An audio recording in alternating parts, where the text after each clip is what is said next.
Guys, good morning to all of you. कैसे हैं? तो आज है स्टोरी सेगमेंट और स्टोरी सेगमेंट में देखते हैं आज की स्टोरी कैसी है। तो बिना देर के हुए कहानी स्टार्ट करते हैं। आज की कहानी क्या है, चलिए स्टार्ट करते हैं।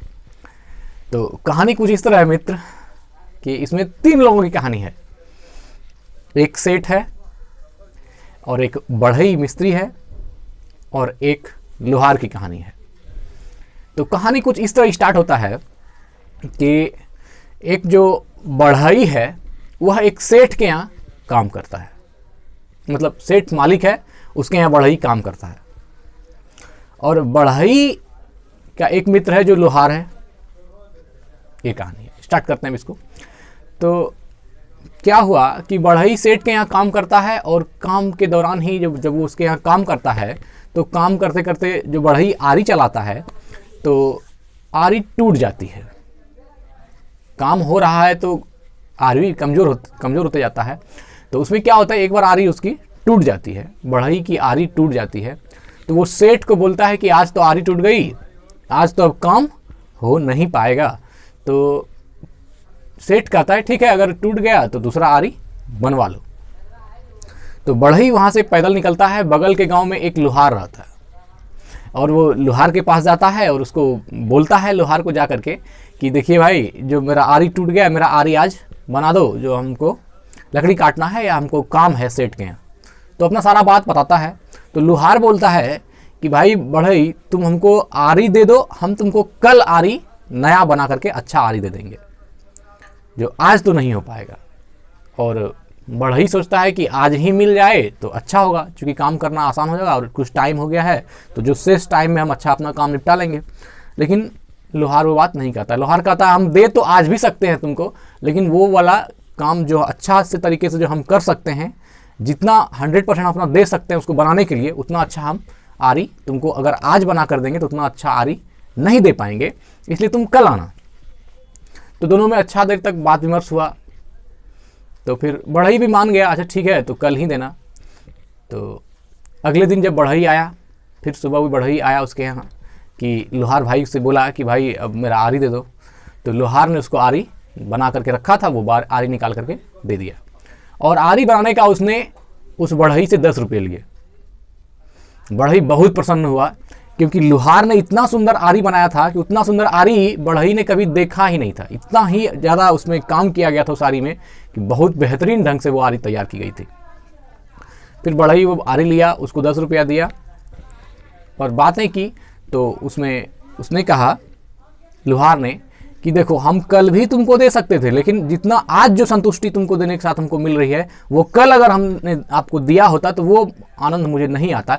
आज जो उसको बनाने में, उसको सृजन करने में जो मेहनत लगी और उसका जो पारितोष मुझे मिल रहा है, उस आरी को देखने के बाद जो खुशी मुझे मिल रही है, उतना मेहनत करने के बाद वो हम अगर कल ही तुमको बना कर दे देते तो वो मज़ा नहीं आता।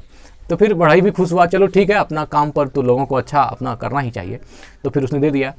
वो आरी लेकर बढ़ई चला गया सेठ के यहाँ, जहाँ वो काम कर रहा था। तो सेठ को भी दिखाया कि यही आरी जो है लोहार बना के दिया है।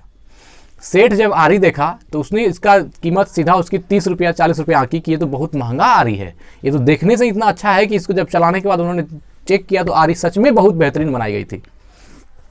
तो सेठ को मन में लगा कि उसने पूछा कि कितना रुपया लिया आरी बनाने का बढ़ई से। बढ़ई ने कहा कि मात्र 10 रुपया लिया। सेठ को लगा इतना सुंदर आरी और मात्र 10 रुपया में ऐसा कैसे हो सकता है। सेठ के मन में आया कि क्यों ना इस तरह का बहुत सारा आरी बनवा लिया जाए 10 रुपया में लोहार से, और उसको मार्केट में 40 रुपया में बेचा जाए तो एक बिजनेस हो जाएगी। 300% लाभ है। 10 रुपया का चीज़ 40 रुपया में बेच रहा है तो इतना ज़्यादा लाभ है उसको। तो यह सोच करके वह जो है चला जाता है लोहार के यहाँ और लोहार को जाकर के ये बात रखता है कि तुम ऐसा ही हमको और भी मतलब बहुत सारा आरी बनवाना है जो तुम बना दो। लोहार से ये बात नहीं कहता है कि हम उस आरी को 40 रुपये में मार्केट में बेचेंगे। लोहार से सिर्फ ये कहता है कि हमको और भी आरी बनवाना है। तो लोहार बोलता है कि आप इतना आरी का क्या करोगे सेठ साहब। तो वो कहता है कुछ नहीं, अरे हमको काम है तो हमको बनवाना है, और भी बढ़ई है, इनको देना है, ऐसा कुछ कहता है। तो लोहार उसको कुछ नहीं बोलता है। लोहार बोलता है ठीक है, बना देंगे। लेकिन बहुत सारा नहीं, आपको अगर एक दो चाहिए तो हम बना देंगे, लेकिन आप कहिएगा कि बहुत सारा बना करके दो, तो ये संभव नहीं है। सेठ को लगा कि लोहार अभी तो नहीं कह रहा है 10 रुपया में, हम 30-40 रुपया में बेचेंगे, अगर इसको हम 20 रुपया कीमत कहेंगे तो ये आराम से दे देगा। वो खुश भी था, बोला अच्छा लोहार कोई बात नहीं, तुम ऐसा करो 10 रुपया में नहीं बनाओगे, तुम 20 रुपया ले लेना, इसका 20 रुपया में आरी हमको बना करके दे दो। तो लोहार समझ गया कि इसका मतलब है ये हमको लोभ दे रहा है कि 10 से 20 कर रहा है कि 20 रुपया में ही आरी बना करके दो और बहुत सारा बनवाना है। तो आदमी का सेंस काम करता है, वो इतना बुड़बक नहीं है, उसको समझ में आ गया कि जो है कहीं ना कहीं कुछ बिजनेस या कुछ ऐसा करने जा रहा है जिसमें कि इसको बहुत ज़्यादा इनकम है, और ये हमको इसलिए 10 से 20 का ऑफर दे रहा है कि तुम 20 रुपया लेना एक आरी का। तो लोहार समझ गया बात कि ये जो है बिजनेस पर्पज से ले रहा है। तो लोहार ने उससे कहा सेठ से कि सेठ साहब ये कम हमसे नहीं होगा, ये आरी हम आपको बनाकर नहीं दे सकते। सेठ ने कहा कम से कम 5-6, बोला नहीं अब हम एक भी आरी आपको बनाकर नहीं दे सकते। बोला क्यों? बोला आपने आरी को सिर्फ दाम से आंका है कि आप सोच रहे हैं कि अगर 10 का जगह 20, 20 का जगह 30 बोलेंगे तो ये बना करके दे देगा, जबकि हम इसलिए काम करते हैं कि आजीविका के लिए कुछ ना कुछ तो करना ही है। तो जो कला हमारे अंदर है उसका सही यूटिलाइज होना चाहिए, सही उपयोग होना चाहिए, वो ज़रूरतमंदों को देखकर उसकी दामें आंकी जानी चाहिए। और उसने कहा कि मेरी बनाई हुई आरी का कीमत मैं निर्धारित करूंगा कि मैं कितने में उसको सेल करूंगा। कोई थर्ड पर्सन या कोई दूसरा आदमी हमें नहीं कह सकता कि उसका दाम हमको कितना तय करना है। और हम जो दाम निर्धारित करते हैं वह हम अपनी मेहनत पर और ज़रूरतमंदों की आवश्यकताओं को देखकर हम उसका दाम निर्धारित करते हैं। इसलिए आप जाइए और हमको आपको एक भी आरी बनाकर नहीं देंगे, और आप जो सोच रहे हैं कि 10, 20, 30 में हम आपको बना के देंगे, वो पॉसिबल नहीं है।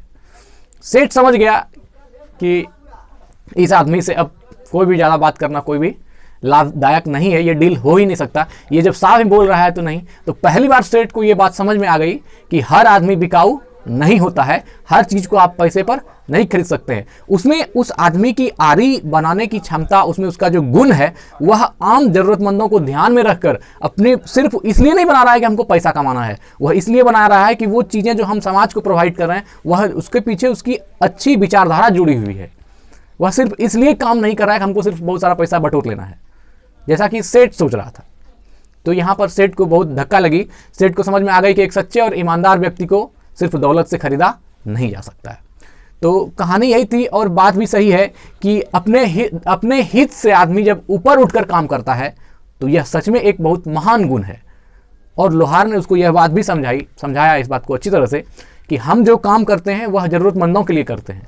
हाँ, पैसा लेते हैं तो उसमें हमारा खर्च है, हमारी मेहनत है, उसके अनुसार जो हमको सही लगता है उतना हम उसका दाम अंकित करते हैं, और उसमें हमारा बहुत अच्छा सेल होता है और लोग अच्छे से लेते हैं। मतलब कि हमारा उद्देश्य यह नहीं है कि हम किसी का लूट कर जितना मेहनत की उससे ज़्यादा पैसा ले लें, ये कदापि नहीं है। और ऐसा होता है हमारी ज़िंदगी में भी, हम सिर्फ अपना लाभ देखते हैं और नहीं देखते हैं कि उससे ज़रूरतमंदों को या आम आदमी को कितना नुकसान होगा। तो ये इस कहानी से कहीं ना कहीं ये मैसेज मिलती है कि हमें उतना ही लेना चाहिए जो वाजिब है। अब बाकी लोगों का भी ध्यान रखना चाहिए, ये नहीं कि अपना मतलब सेल्फिशनेस के लिए या अपना ग्रेटनेस के लिए हम बहुत ज़्यादा कर दें और अपने आप को देखें, बाकी लोगों को ना देखें। तो ये चीज़ें ये सही भी नहीं है, और आपको भी कहीं ना कहीं अंदर से ये बातें सही नहीं लगेगी। तो ठीक है मित्र, कहानी बस इतनी ही है। कहानी कैसी लगी बताइएगा ज़रूर। Thank you.